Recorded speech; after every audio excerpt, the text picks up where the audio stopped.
ginawa mo, sinachat mo si Madam Josie, akala mo, hindi ko alam? Oh, tatawa ka ngayon? Kaya nga, dito sa pudir na to, ikaw ang traidor. Hindi ko nga kilala yung pinapangalanan mo. Wag nga ako, Makoy. Wag mo nga akong gawing walang kwenta. Ipapablata ni Madam Josie. Sino pa nag-usap-usap kami dito? Niyaya ko talaga sila, sinadya ko pinarinig sa'yo para malaman namin kung gano'n ka traidor. Diba? Oh, katawa-tawa ka, loko. Nakakaano ka, no? Sa bagay, sarili mo lang tinatawanan mo, hindi naman ako eh. Kasi yung sarili mong ganyang itsura, ganyang kaklaseng itsura mo, may pagkamunggo-munggo eh. Diba?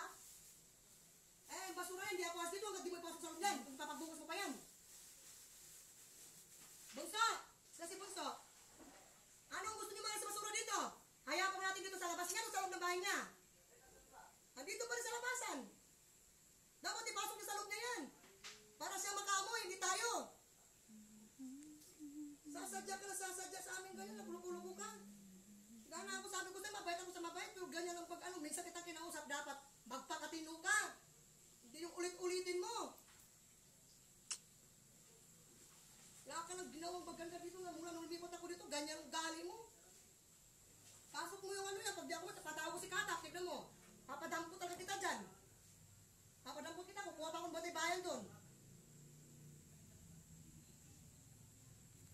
Kaya doon gali mo, dapat sa gaya sitwasyon mo, nakikisama ka dito. Huwag ka masyado kang matapang.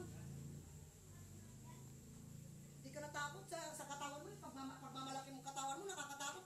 Nakakatakot ka lang, durugin ang buto mo. Pero kung sa itsura mo, di ako tatakot sa'yo, takot lang ako, alilangan lang ako, baka yung mga buto-buto mo magkalas-kalas.